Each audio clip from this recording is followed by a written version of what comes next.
está diciendo aquí que los ricos y poderosos son malos y que los pobres y humildes son buenos. Si lo dijera entonces, Dios sería injusto. Mi amigo querido, Dios ama a todos los que sinceramente lo buscan. Él no se importa con el color de la piel, o el lugar de donde uno proviene, o el nombre de la familia, o la situación social o financiera. Dios ama a todos los seres humanos, a todos los que le buscan, a todos los que le temen, dice María. Ahora, lo que María dice es que los ricos y poderosos, tal vez por confiar en lo que tienen y lo que son, con frecuencia no le dan importancia a las cosas divinas. Por eso María dice, esparció a los soberbios en el pensamiento de sus corazones. ¿Por qué? ¿Cuál era el pensamiento de sus corazones, de los corazones de esos soberbios? Pues la soberbia y la suficiencia propia te hacen mirar la vida de una manera completamente torcida. Es muy humano olvidarse de Dios cuando nada falta, y hasta es posible ser injustos con lo que tienen menos. Pero de acuerdo con María, no debemos olvidar que su misericordia, la misericordia de Dios, es de generación en generación a los que le temen. Me impresiona la expresión a los que le temen. Sean ricos o pobres, sean poderosos o humildes. La misericordia es para todos los que le temen. Y tú sabes que este temor de Dios no es miedo. Es sumisión al Todopoderoso, dependencia de Él, respeto y amor, porque su brazo es fuerte, dice María.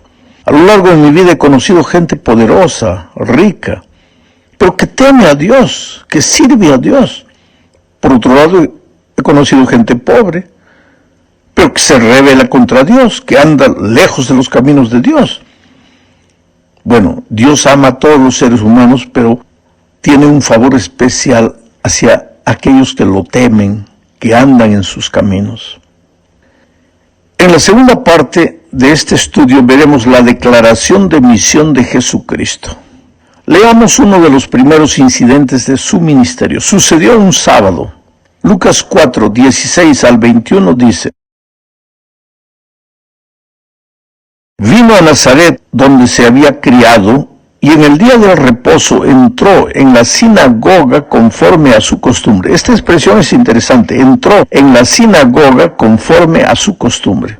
Jesús no iba esporádicamente a la casa de Dios, a la sinagoga, a estudiar la palabra de Dios. Esa era costumbre de él, y costumbre en el sábado. Y se levantó a leer, y se le dio el libro del profeta Isaías, y habiendo abierto el libro, halló el lugar donde estaba escrito: El Espíritu del Señor está sobre mí, por cuanto me ha ungido para dar buenas nuevas a los pobres. Voy a empezar por aquí. El Señor Jesucristo se levantó y abrió la palabra de Dios. Él es un maestro en predicación. Lo primero que hacía cuando se levantaba era abrir la palabra de Dios. Pero después de leer, Él explicaba la palabra de Dios.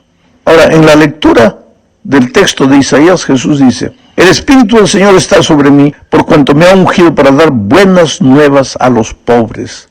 Y estas buenas nuevas a los pobres no es apenas a los pobres de dinero, a los pobres de espíritu, a los que se arrastran en la vida espiritualmente, a los que han perdido la esperanza. Sean pobres o sean ricos, vuelvo a repetir. El Señor Jesús sigue diciendo: me ha enviado a sanar a los quebrantados de corazón. ¿Quiénes son los quebrantados de corazón? ¿Solamente los pobres? No, también los ricos. Quiere decir, Jesús extiende la mano a los sufridores, gente destruida, gente que... Yo no sé si en este momento tú te sientes así: el hogar destruido, el desprecio del esposo, de la esposa, el desprecio del jefe, te hacen sentir mal, te sientes con el corazón quebrantado. Pues Jesús vino por ti. Dice: Él me ha enviado a pregonar libertad a los cautivos. Cautivos de la opresión social, pero también cautivos de la opresión espiritual. A los que están prisioneros de vicios, de hábitos que no pueden romper las cadenas, están aprisionados. A pregonar libertad a los cautivos, libertad. El Evangelio es libertad. Por favor, no me digas que has recibido a Cristo, que has conocido el Evangelio, si estás esclavizado por algún vicio, algún hábito. Porque el Evangelio es libertad. Jesús llega a tu vida para libertarte. Y si Jesús todavía no ha obrado las maravillosas obras de libertad en tu vida, es porque tú no le das la oportunidad.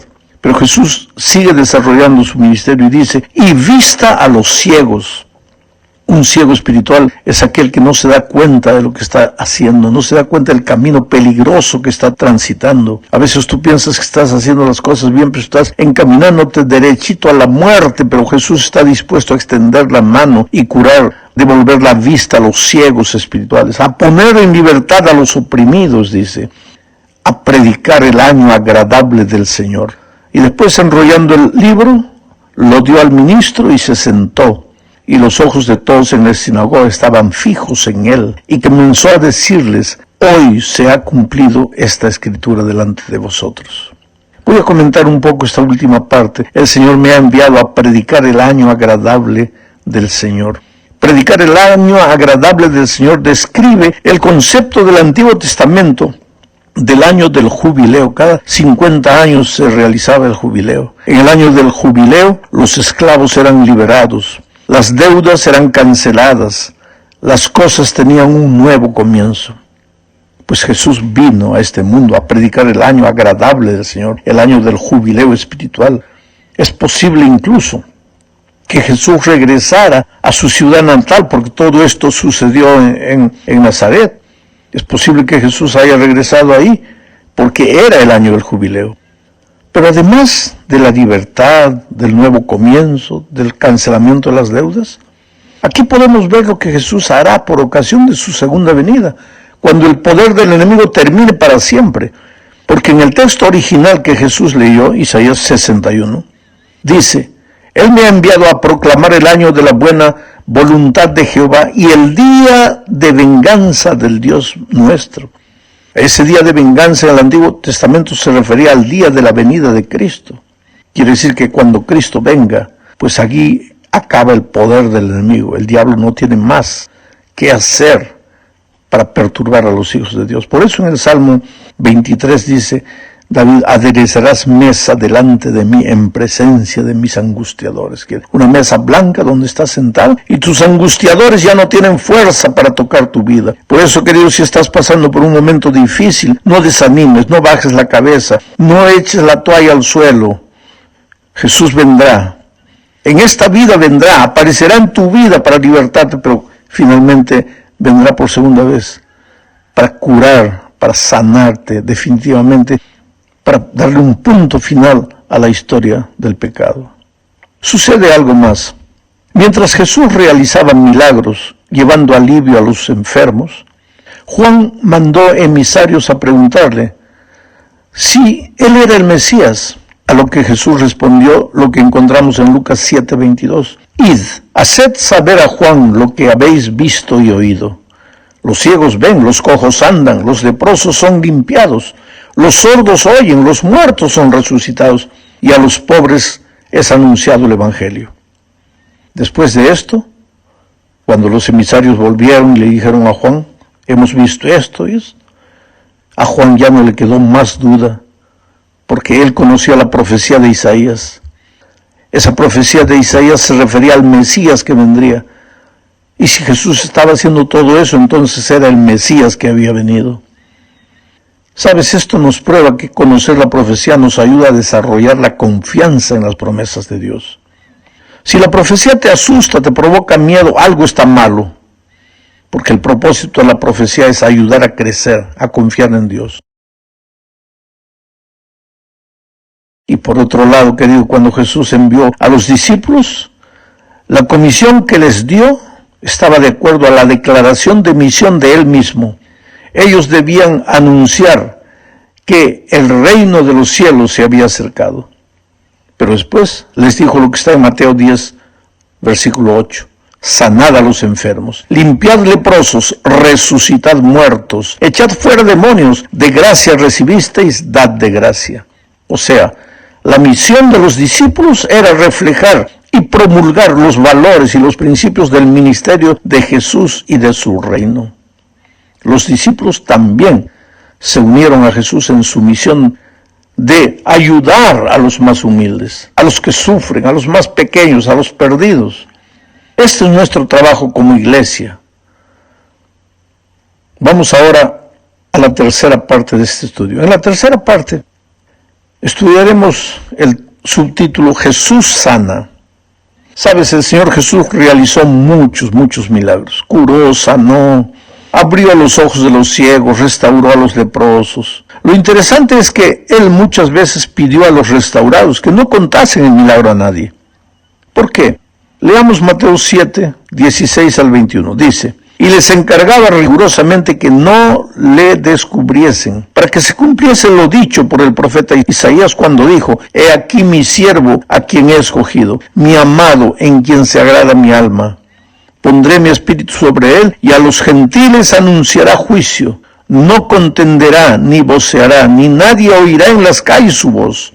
La caña cascada no quebrará, y el pabilo que humea no apagará, hasta que saque a victoria el juicio. Y en su nombre esperarán los gentiles. Ahora, mi amigo, observa cómo llama Isaías al Mesías: mi siervo. Es que Jesús vino para servir, no vino para ser servido. Él consumió su vida sirviendo, vivió sirviendo, y sirviendo de una manera amorosa y cuidadosa. Isaías, por eso dice de él: no contenderá, ni voceará, ni nadie oirá en las calles su voz. Quiere decir, Jesús no vino a discutir, a pelear como un bravucón en la calle. Por eso, aunque su presencia en esta vida fue una revolución social, Él no era un revolucionario que iba en la calle a agredir a las autoridades, no. Él era manso y humilde. Por eso Isaías dice: no contenderá, ni voceará, ni nadie oirá en las calles su voz. Después dice: la caña cascada no quebrará. ¿Qué quiere decir eso? La caña cascada. La caña débil. ¿Conoces el carrizo? Bueno, el carrizo, él no quebrará. ¿Por qué? Porque Jesús vino no a destruir, vino a curar, vino a restaurar. A veces habló en voz alta, pero no para destruir, sino para sanar. Y dice Jesús también: el pabilo que humea no apagará, hasta que saque a victoria el juicio. Esa era la obra maravillosa de Jesús. Por eso la sierva de Dios dice en Deseado de todas las gentes, 3:7:3. Cada milagro que Jesús realizaba era una señal de su divinidad. Él estaba haciendo la obra que había sido predicha acerca del Mesías. Pero para los fariseos esas obras de misericordia eran una ofensa positiva. Los dirigentes judíos miraban con despiadada indiferencia el sufrimiento humano. En muchos casos, su egoísmo y opresión habían causado la aflicción que Cristo aliviaba. Así que sus milagros les eran un reproche. Quiere decir, los fariseos se sentían agredidos por los milagros de Jesús. Porque dice la sierva del Señor, ellos muchas veces habían provocado esas situaciones de enfermedad, de sufrimiento, de dolor, que ahora Jesús venía y resolvía. A mí me impresiona cuando dice: el pabilo que está humeando, él no apagará. El pabilo que está humeando. Y se refiere al cristiano que está languideciendo, que ya está humeando, ya no tiene llama, ya no tiene fuego. Pero Dios te ama tanto, querido, que para Él no hay caso perdido, para Él no hay caso destruido. Dios te ama y está dispuesto a hacer maravillas en tu vida. Vamos al incidente de la purificación del templo. Esta es la cuarta parte del estudio. Mira, puede parecer extremadamente duro lo que sucedió en el templo, aquel día en que Jesús expulsó a los vendedores. Pero a veces, ¿sabes?, es necesario hablar con las personas en el único idioma que ellas entienden. En el Sinaí, por ejemplo, Dios habló a los israelitas entre lenguas de fuego y trueno. ¿Por qué? Porque después de siglos de esclavitud, parece que el pueblo de Israel, el único idioma que entendían era el grito y el látigo. Y entonces Dios se dirigió a ellos en esa forma de comunicación. Pero eso fue circunstancial. Ese no es el ideal de Dios. Dios es amor, su lenguaje es de amor. Es un lenguaje manso, suave, pero en ocasiones pues es necesario el lenguaje del Sinaí. Algo parecido sucedió en ocasión de la limpieza del templo. Si hay algo que desagrada a Dios es la preocupación por los detalles exteriores de la religión en detrimento de las cosas que van por dentro. Escucha bien, no es que las cosas exteriores no le importen a Dios, le importan sí, pero cuando estás preocupado solo en las cosas exteriores y te olvidas de vivir el evangelio de verdad, eso le desagrada a Dios. A los fariseos, por eso, Jesús les llamó de sepulcros blanqueados. Extrema preocupación por lo que se ve, cuando por dentro solo existe carne descompuesta y huesos. No hay peor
cosa para Jesús que la hipocresía. Parece ser una cosa y ser otra.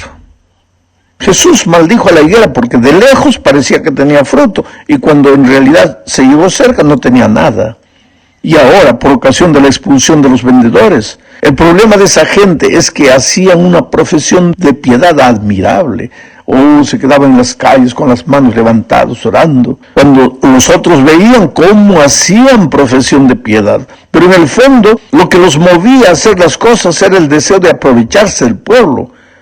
Y esos vendedores, que nada más eran que los religiosos, se habían endurecido tanto que Jesús se vio casi obligado a hablarles en el único idioma que ellos entendían, porque Jesús nunca pierde las esperanzas.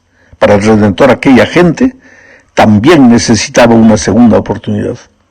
Ahora, es una pena que ellos no supieron aprovechar la oportunidad y en lugar de arrepentirse, se enardecieron más contra el Señor Jesucristo. Y todo esto finalmente llevaría a Jesús a la crucifixión.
Llegamos al fin de este estudio hablando de la cruz de Cristo.